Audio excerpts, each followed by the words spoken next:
Our next presentation is from Dr. Sarah Tucker, who is the Chancellor of the West Virginia Council of Community and Technical College Education. Sarah, for Dr. Tucker. I like Sarah, just for the All record. right. Good afternoon, everyone. Thank you for having me here today.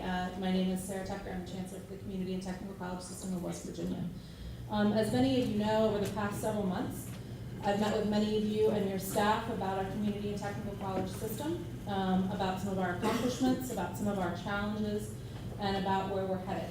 I was asked to come here today to speak specifically about two topics that we have talked about over the past several months.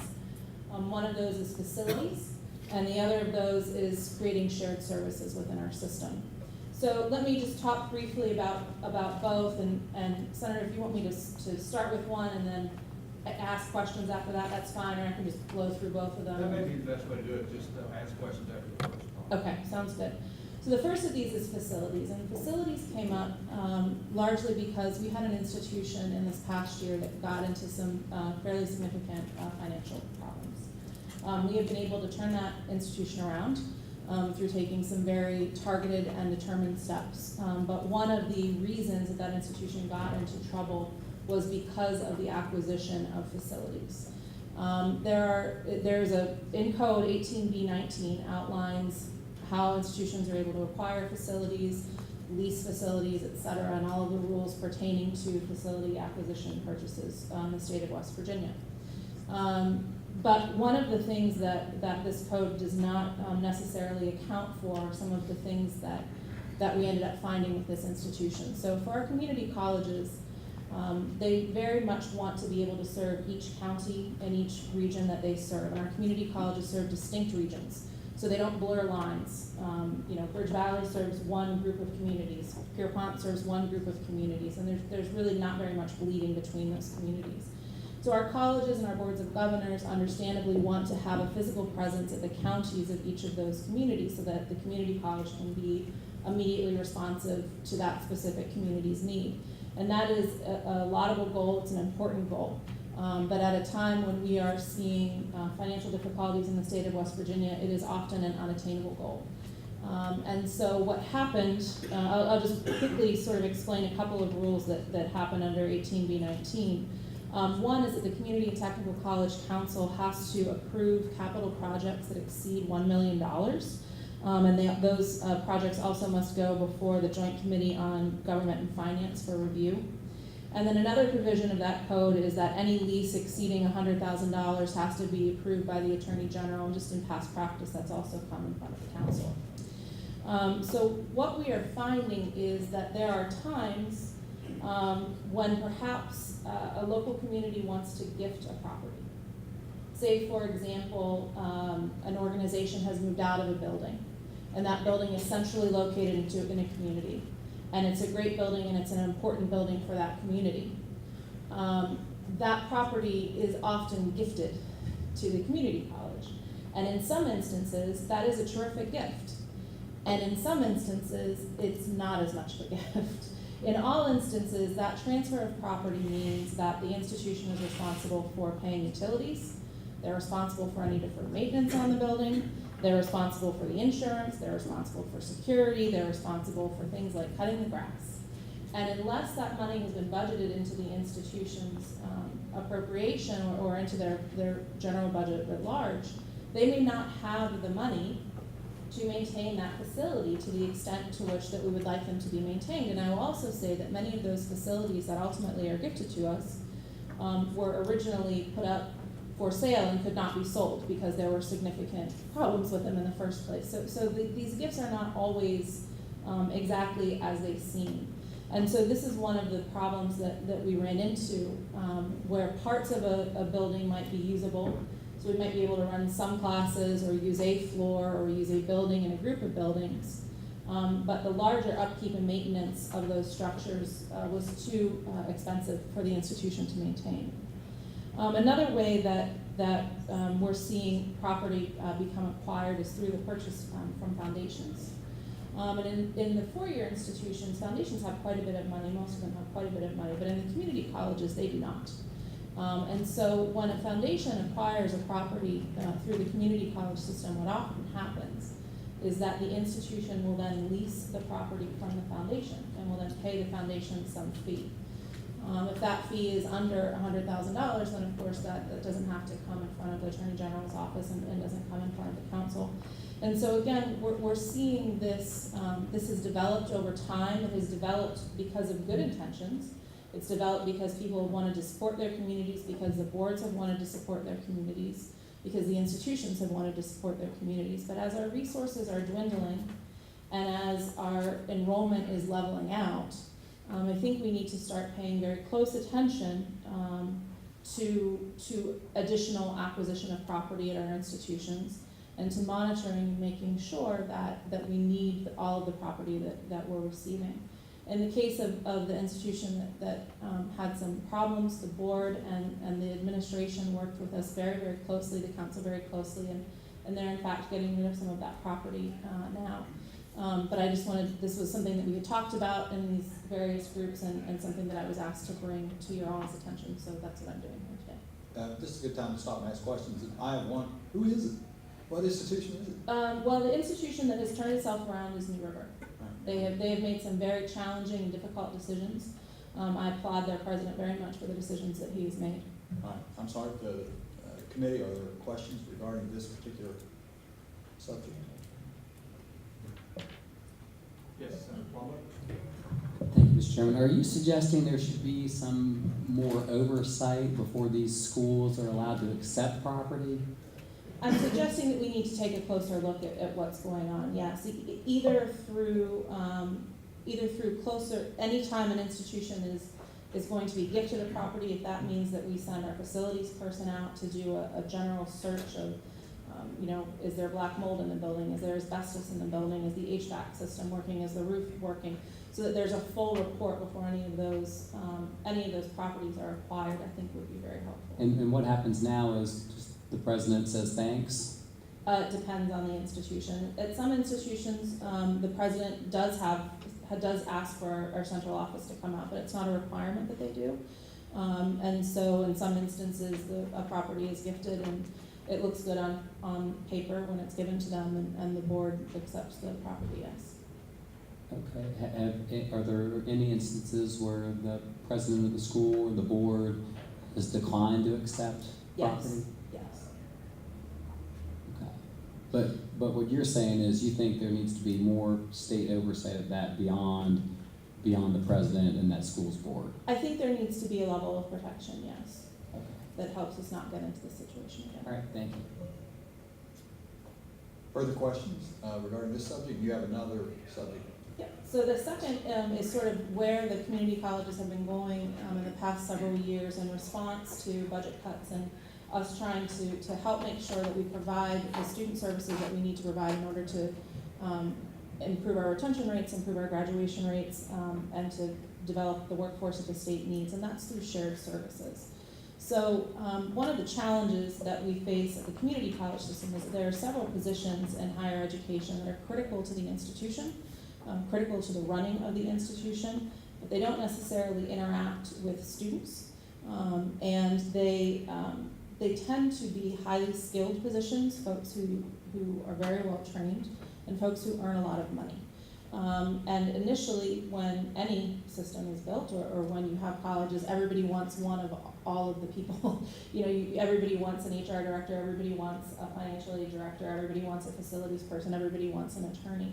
What we are finding is that our community colleges simply don't have the budgets to have one of each of these people. And so the presidents and I have been working together to try to find ways that we can consolidate some of these positions. And there are several different models nationally that do this. Model in Tennessee as part of the Complete College Tennessee Act, a model in Virginia, California, Ohio. We're really talking about background functions. And so a good example of this is our chief financial aid officer. We have one person who's shared between 3 of our institutions, and each institution pays a third of that person's salary. And she provides all of the financial aid functions, immediate functions, background functions for the 3 institutions. Centrally, I think most of you are familiar with our general counsel, Bruce Walker. Our community colleges, we don't have a single community college that has its own attorney. So the central office provides the legal counsel for all of our community colleges. I have several colleges that are interested in consolidating an IR position, an institutional research position. As part of a $25 million grant that we got a few years ago, we've been able to implement at each of our community colleges this terrific data analytics package that really lets us narrow down and look at retention rates and enrollment and who's graduating and when they're stopping out and all of these various important momentum points for students. The problem is that we don't have 9 people in the state who are trained in this specific area and who can help our colleges really use this to the best of their abilities. And so the college has been pushing me lately to look at whether or not I can hire somebody through them who would be a centralized IR source for each of the colleges. So that person can provide institutional research. And that doesn't mean they have to be located in Charleston, the central office. They could be located in a campus. Doesn't make any difference, but just somebody whose services are shared across the colleges. Same is true for marketing. For some of our academic services, particularly library and databases, our community colleges can no longer afford to maintain their own libraries. It's very expensive to have many of those online library services, and so where can we share that contract amongst the 9 colleges? I think I already mentioned marketing. The processing of applications has been something that's come up amongst the presidents, and also sharing some form of online education. Each college doesn't have to design its own English 101 course online. So how can we share some of those services to defray some of the costs? Great. A question from the committee? Yes, Senator Gons. Thank you, Dr. Tucker. Congratulations. It sounds like you're moving in a direction I'm hopeful that all state agencies would start looking at consolidating functions where you can. Thank you. I think I know the answer to this, but how many community technical colleges do we have? 9. What I thought. And I've spent considerable time at Bridge Valley, whenever chance I get. And it seems to be a well-run, great operation there. My question is, are these community and technical colleges designed specifically to serve the communities they are in? In other words, do they all have English 101, you know what I'm saying? I mean, it seems to me that the communities differ in what they need. And I've seen the Toyota thing at Bridge Valley, which is awesome. And do we see that throughout the footprint though, or are we doing the same thing basically at all? Our general education courses are common across institutions for the most part because you just have to have a general education core. But the workforce programs that we provide are very different based upon the region that the institution serves. And so what you would see at Bridge Valley would be very different than what you would see at Parkersburg, at Pierpont, at Northern, at Blue Ridge. They're very different workforce programs. And how is that determination made and how they differ? 2 ways. The first is that we use a software called EMSI, and that looks at historical workforce data, and we look to see what the workforce trends in that region. We narrow it to the regions of the community college serve. We look at the workforce trends of that region and say, what are the industries, the major industries for that sector, for that consortia group? What are the job openings that are predicted to come up based upon past historical data? What are the retirement ages of folks who are in those industries? Because retirement age is a big indicator of programs that we need to start. If everyone can retire, then we better be producing graduates in that area. But then we also have what's called a sector-based workforce approach to developing our workforce programs. And so what we do is we call together, and Bridge Valley does a terrific job of this, we call together groups of business and industry that are around the same topic, so say healthcare or advanced manufacturing. And we bring these different companies to the table and we talk to them about what are your impending workforce needs? What do you think you're going to need in the next 5, 10, 20 years? What are the skill sets that those people are going to need? Okay, what sort of certifications do you need? What sort of workplace certifications do you need? Are we embedding them into our curriculum? And those needs are different based on the different areas of the state, and so we develop programs in response to what they tell us. Good. Last question. Why does a community technical college need a foundation? They're already a nonprofit, so to speak, right? Well, most higher education institutions have foundations associated with them. It's a way to allow the institution to have more flexibility. Senator Prezioso and then Senator Hall. Thank you, Mr. Chairman. Thank you, Dr. Tucker. In situations where community colleges are domiciled on campuses where there are four-year institutions, is there any means of sharing those financial aid services, things of that sort? Yes, and I think in the case of Fairmont, many of those are shared by Fairmont, or with Fairmont State. But yes, I mean, any of those resources, particularly when they're as close together as those two institutions are, should be shared between the two-year and the I four-year. wasn't aware that they were shared. Many of the services are. I could get you a list for exactly which services are shared. Financial aid, I believe financial aid is shared, yes. But I can get you a list of of those that are and are not. Further questions? Senator Hall? We've talked about this, offline, and I'm just gonna call it the 75-25 rule in terms of employment to classified, non-classified. Could you describe that and why that may be costing us money? So I'm probably not the best person to describe that, because that would be, HR would be better to describe it for me. But I will tell you, the questions and concerns that I have received from institutions about the 75-25 rule largely came when we got our $25 million TACT grant. And that TACT grant was a huge grant that spent a lot, brought a lot of money into our community colleges. It came through the central office and we pushed the money out to the colleges, with the idea that what would happen was that colleges would hire folks temporarily to fulfill jobs.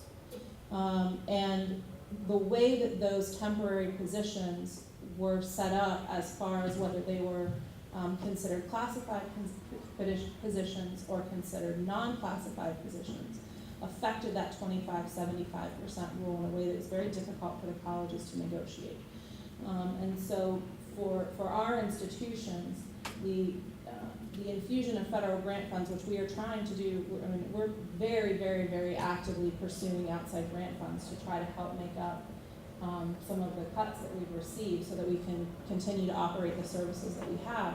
When you're talking about hiring temporary employees that are full-time but will only be there for 2 to 3 years, that 25-75% rule has become a problem. Just to be clear, what it says is that if you hire one classified person, you have to have three. What? The opposite direction. Okay, it's the opposite. But basically, the concept is that you're forced to hire people of a certain classification because you hired somebody in another classification, and you have to deal with this equation. And I know that the university system has trouble with this, and there's political issues with it. But if you're looking for cost savings, to me, at the university level and at the community college level, you're going to look at this. You're going to understand what it is and why it is driving certain types of employments that absolutely are not necessary or hard to fit in, because you've got to deal with the formula that most people in business wouldn't have to deal with. You're not worried about classified and unclassified, and yet it's part of our code. And so for those that are looking for efficiencies and cost savings, it's worth, I think, understanding this and beginning to deal with it. And some other things too, where I'm told that you cannot let somebody go. They stay with you forever. So like you hire with a federal grant, Yes. then you got to keep them. If they're classified, if they're kept as non-classified, then they can, at the term. But it's just another driver of cost. It's just not something that happens in the business world. What happens in the higher ed world? And we want to look at that. Great points. Further questions? We'll move on to the next presenter, but thank you so much, Dr. Tucker. Thank you. All right. Very pleased to have with us now Dr. Jerome Gilbert, the president of Marshall University. Dr. Gilbert.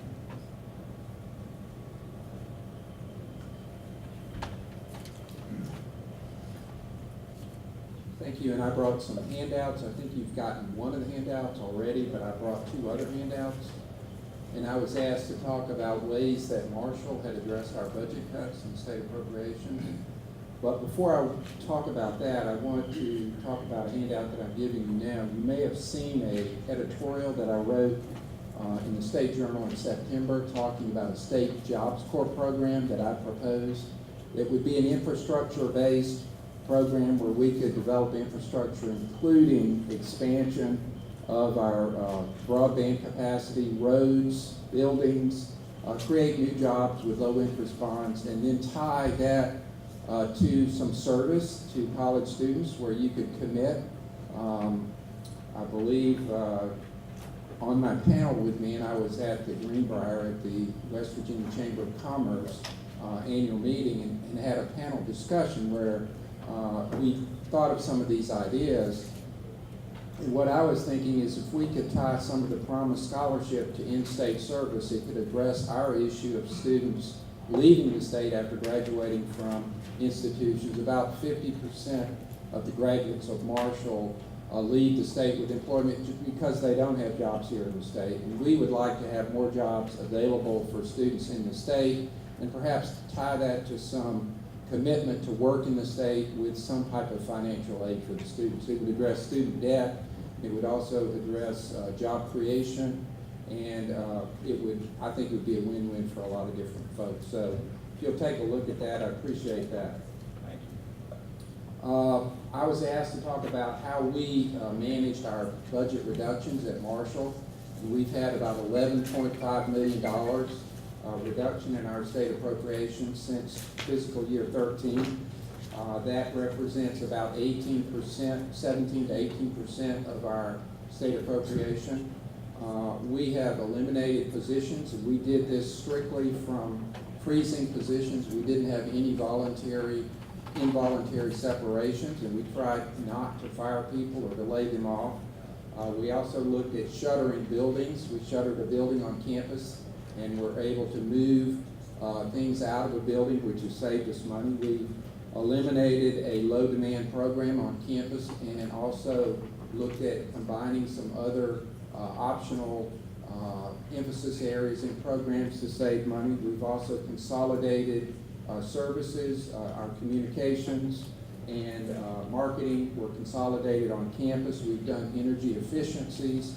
All of this has saved us about $6.2 million. We've also increased tuition to help. About 33% of the $11.5 million was generated by increasing tuition. And then we actually borrowed some money from our reserve this year to balance our budget with the idea that we're going to grow enrollment in the future and replace those reserve dollars in the future. We also implemented just this semester a retirement severance plan where individuals 65 years and older will have an incentive to retire, and our hope is to replace a number of them with lower paid individuals and perhaps not replace all of those individuals in the future to save additional monies.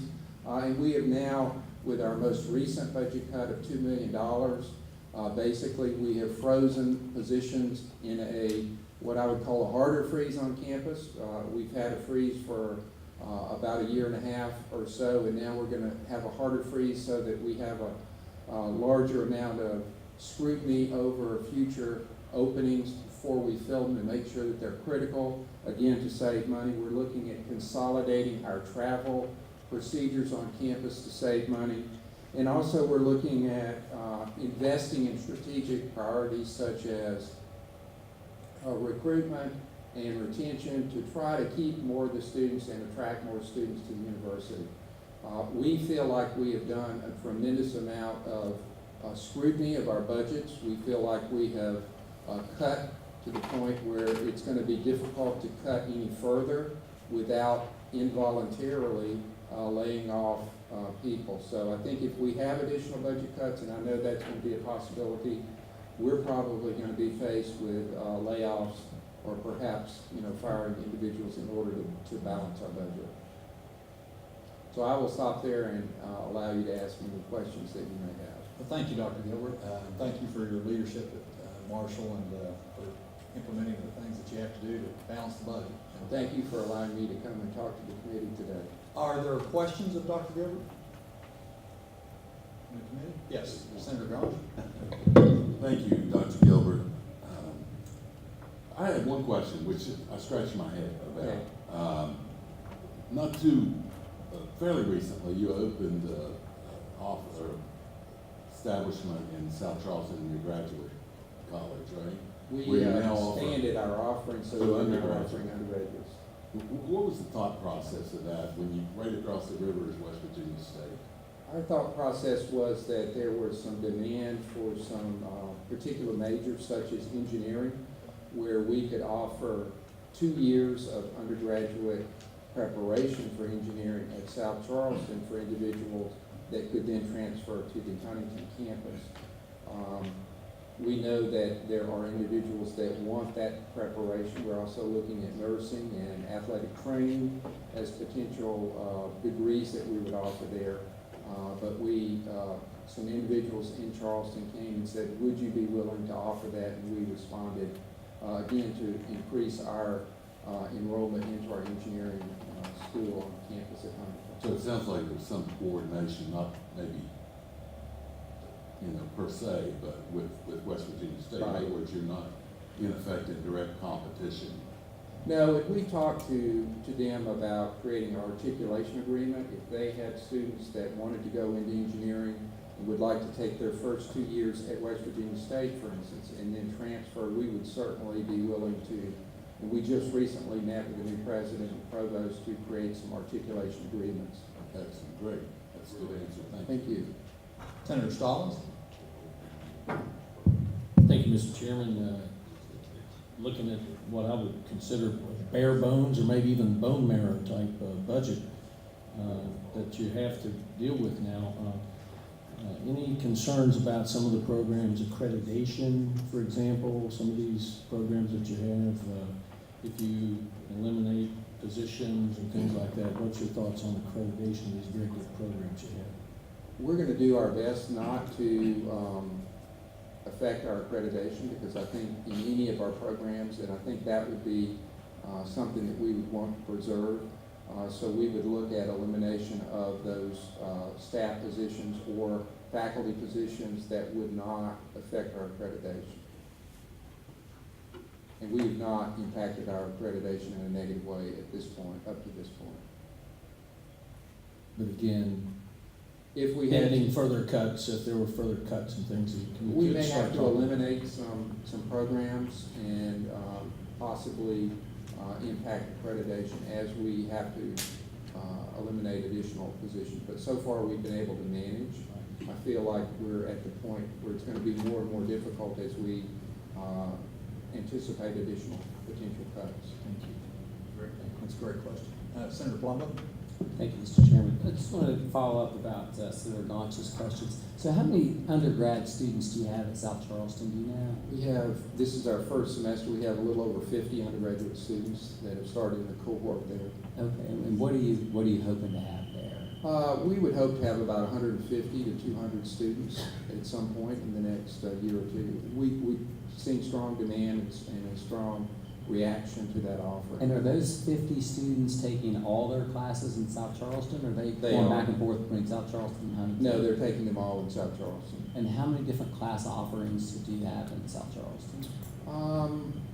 I didn't prepare for that question, but we have the complete core curriculum for the first year of students there. So, the math, chemistry. We've actually contracted with some labs there on the campus to use their chemistry labs.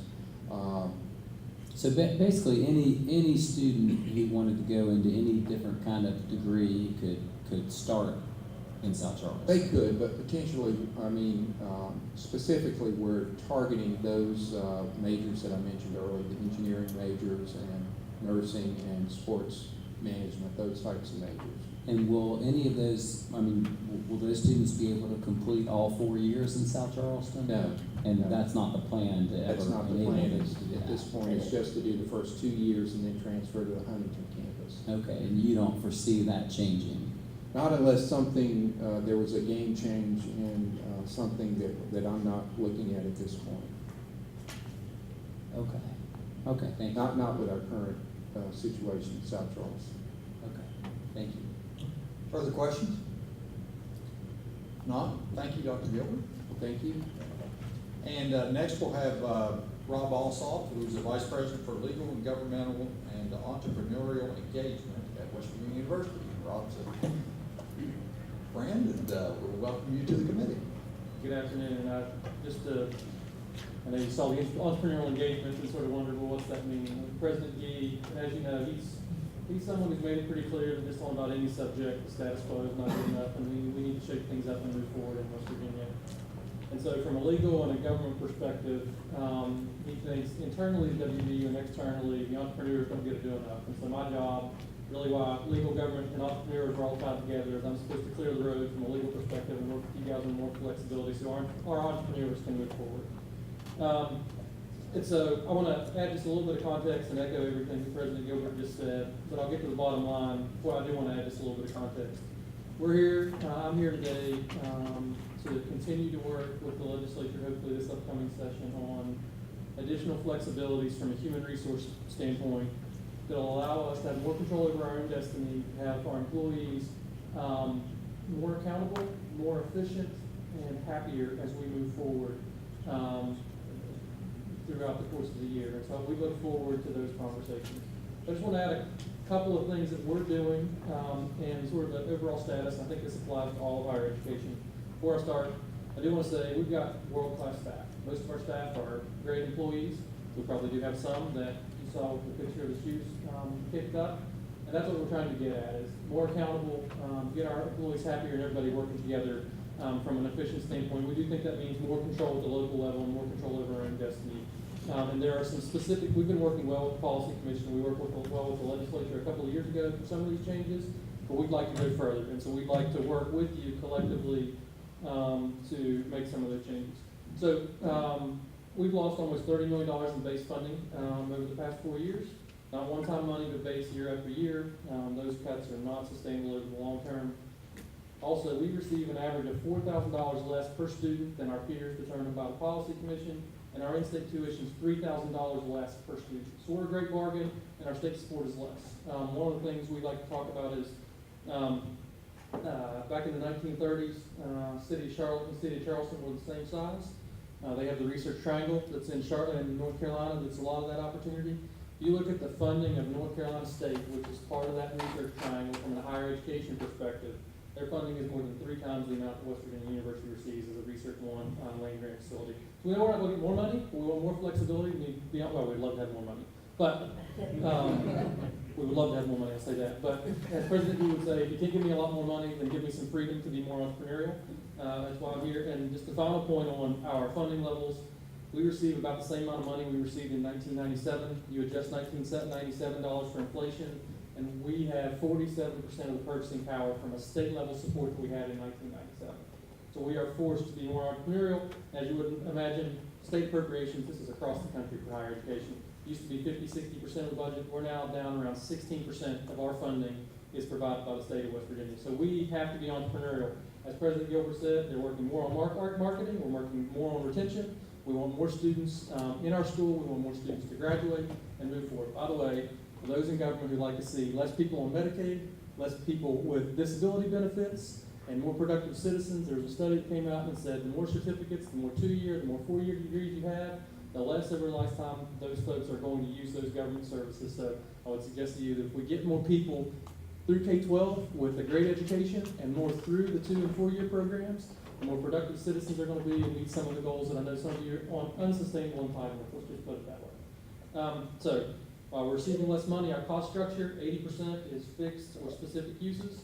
60% of our costs are personnel related, 3% financial aid, 3% utilities, 3% debt service, and 8% for facilities upkeep. So the other 20% is variable.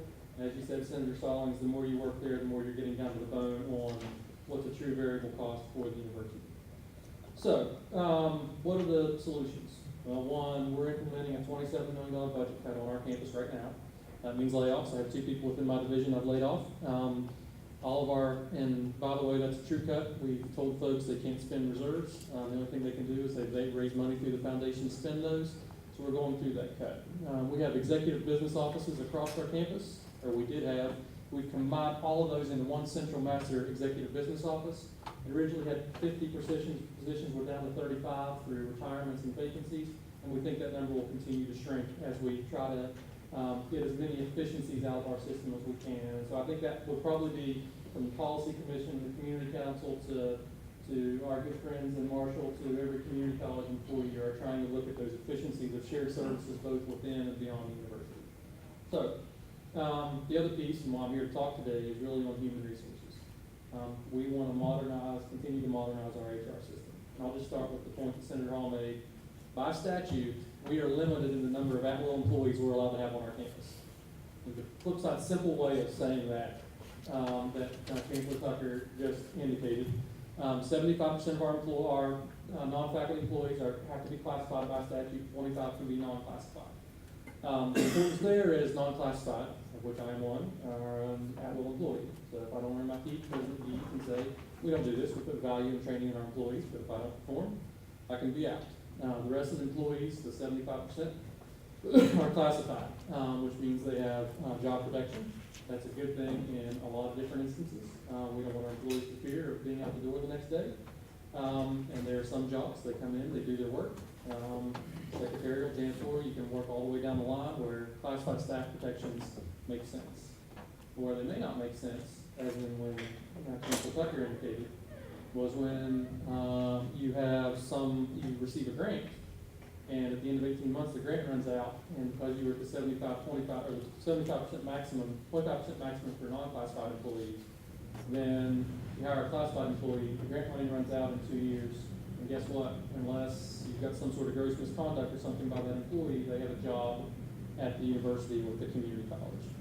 And so that ratio and that threshold, again, if we were getting 50 or 60% of state support and funding, we are required to be to rely more heavily on grants, more on tuition, and less on state support. Those types of things in code which add inefficiencies. I'm not saying that there's good policy decisions. I mean, 20 years ago it was a different funding model. We've learned that under our current model, those types of flexibilities that we have where we can be more nimble with our workforce will help us manage these cuts. And again, we got some additional flexibility from a couple years ago, but we would like more flexibility along those lines. The second thing that makes it difficult with that ratio is K through 12, a lot of places across the country will have bumping rights. We actually have that for higher education as well, and recall rights. So what that means is the more classified staff people we have, the more folks are entitled to bumping rights. So where that comes in to be, and sometimes that's a great thing. If you have an employee that's been there 25 years versus 20 years, 25-year employee does a better job, they have more experience, and they should have some entitlements to those jobs.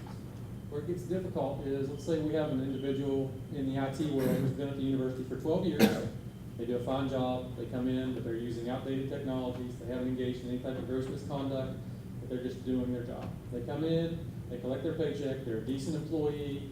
Then we have someone who's been there 10 years in the IT world, and they are phenomenal. And they are working on systems at the university, but if you had to go out and replace them, you would pay more, or you'd hire 2 people, or you wouldn't do as good a job for the students with that computer system. Because they would have to be classified employees, and because there are bumping rights, we have to do a layoff. We cannot lay off the individual for 10 years. Which means the person with 10 years stays, the person with 12 years has to stay, and we're not going to lay off the 10-year person because it's going to affect our faculty and our students and what they're doing. Again, from a policy-making perspective, when there was additional money coming from the state, that might make some sense. But again, when we're talking about 14-16% funding, and I'm worried about having the best IT system for my faculty, my students, and my staff, there is a cost by statute for that. That we'd like to have a conversation with the legislature about how we work through that. We want our classified staff to have protections. We want them to be good, effective, working employees. I'm not suggesting taking all those away. But there are costs hidden in each of those policy determinations by statute that we think need to be reviewed as we move forward. We meet with our staff council once a month, President D does. And we had a number of our, last pay raise we gave at the university was actually based on merit. So if you didn't get a good job evaluation, you didn't get a pay raise. And if you had a great job evaluation, you got a little bit more of a salary increase. We want to be able to do more of those things. And you know, it was amazing, some of the classified staff fought that the first time around. But once it was given, you know how many people we called and said, you know what, I've never been rewarded for my performance above and beyond at this university. And even though it may only been 0.5% of what everybody else got, the fact that the supervisors singled me out and gave me more made me happier at the workforce. And the 100 or so folks out of our 6,000 employees that didn't get a pay raise, wasn't many, learned a lesson. You gotta be more productive if you want to move forward. Those are the types of things that we want to continue to work on at WVU if we're going to be a successful institution a decade from now, and I would suggest the rest of them do. One more thing, and then I'll take any questions. I know you guys are really busy. There's a system for job classes, job titles, and compensation at the Higher Education Policy Commission for all the institutions under one rubric. So from WVU, we've got our PRT, our little comfort collision we saw the other day, the Research One institution, and Marshall with their researchers, and all the specific needs they have, down to the smallest community college. So there's a central committee that's in charge of job titles and job classification under that. We have about half the employees of the state at WVU, but we've got, I think, 1 or 2 seats on a 10-member panel. So if we have a job description or a bus driver specification we want to do, or a PRT tech, we have to come and get approval from this committee for this type of job classification. We think we can be more efficient and more cost-effective if we have the flexibility at the local level to work on those job classes and job titles. Some of the other institutions, again, Chancellor Tucker, and I know Chancellor Gilbert probably say this, they may not have the economies of scale to where they want all of that flexibility, so I'm not saying one size fits all, but you know, there may be a community college in the Northern Panhandle that has a different set and a different job market that they have to compete with as opposed to someone else in the Eastern Panhandle. We have a hospital that's a $2 billion entity that's getting ready to hire 1,000 people. We compete in Pittsburgh and with that job market, and it's a different one for what we need to move forward as universities and some of the other schools. And it's not that we're better or anything like that, it's just we have different needs and we'd like more flexibility at the local level to be able to move and be a nimble institution. So we know that we try to be good stewards of tuition, students, we want to be a great institution, and we think from a human resource perspective, there's some efficiencies based on what's in statute now where we can build a better mousetrap, or at least have the flexibility to work with our employees to enhance the current structure. So with that, I really appreciate your time and your effort with this committee to look at efficiencies. I'm happy to take any questions. Thank you, Mr. Alsop. Are there questions from the committee? Yes. Thank you, Mr. Chairman. Thank you, Mr. Alsop, for coming. Just to clarify, this 75-25 is not something that I had heard about before. This is a state requirement? The state statute. Yep. Okay, and it's not somehow tied to federal money. We have to do this in order to get that federal money or something like that? Okay, thank you. Further questions? Yes, Senator John. Could you give us an update, sir, about the West Virginia Tech Beckley transition, how that's going, so maybe timeframes? Sure. So first, let's start with Beckley. As you might imagine, it's been, as we hope, it's been great. A lot of the community came out, baked cookies, they came in, helped our students move in. We thought we'd have a small cohort in Beckley, and I think we exceeded that. I think it's around 200 kids that are on the Beckley campus, just freshmen for this year. And we continue to move forward and look forward to the move at the end of this summer. As it relates to overall, both campuses, enrollment and applications for next year, they're actually up. This year, we actually thought we would see a decline in overall enrollment because of the, one, the controversy, but two, just the influx nature of students, and actually enrollment did not decline between the two campuses. There are actually more students from Fayette County who are attending the Beckley campus than there are Fayette County students who are attending the campus in Montgomery, which we think there are some parts of Fayette County that are closer to Beckley. But one of the things that gives us some indication is that we are providing that access. I think there are some folks from the eastern part of Kanawha County, we suspect, that have gone to West Virginia State to pursue opportunities there because it may be closer to Beckley, which certainly our friends there, they should compete, and that's where we go. We want to make sure that we're serving students, and I think that's a good thing.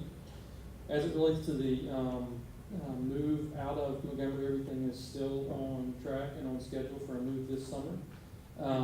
We have not had any issues with, at least none to speak of, with faculty and sort of moving into new offices and working through that. We've worked with our classified staff, which has been the real concern for us.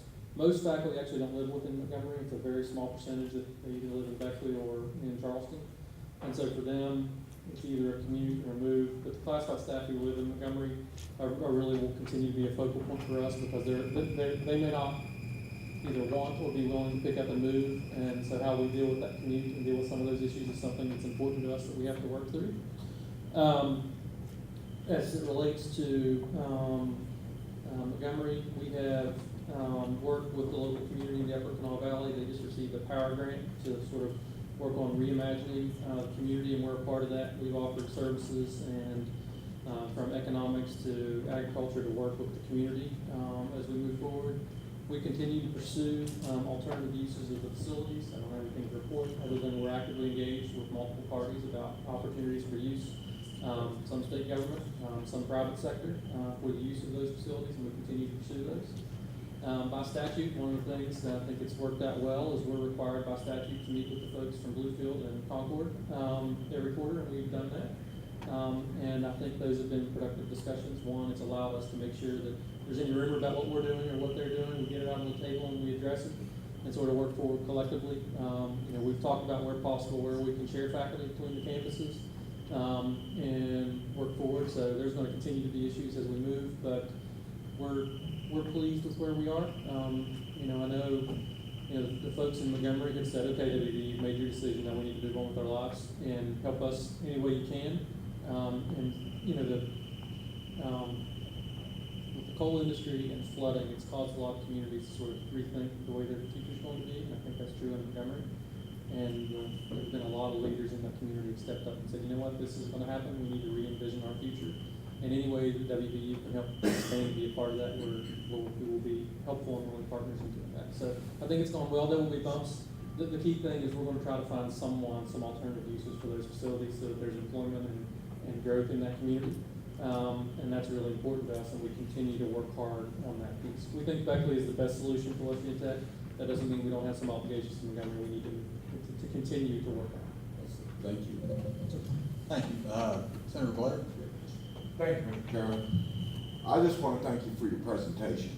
As you know, as many know, that I've been working on the West Virginia Osteopathic School, and a lot of the arguments that you made on giving you more time and more freedom is a direct overlay onto what we were hoping to accomplish there. And so as you brought those forward in West Virginia, that's for WVU, that is exactly what we're hoping for throughout the state. That way we can actually allow you to do more with less and have the autonomy to do it. So thank you for your presentation. It was very good. Thank you. Further questions? I have one question. As you mentioned, you need the flexibility, and you talked about some of the personnel rules and so forth. It would be helpful for the committee if you could present the specifics as it relates to those, in the abstract, the flexibility. But if you have, your examination of the code and so forth, that you could say, these are the items that we need changed to give us the flexibility to do the things you need to do. I'm happy to. I think if what I'll do is I'll work with our policy commission, community technical council, as well as my colleagues in 4 years and 2 years.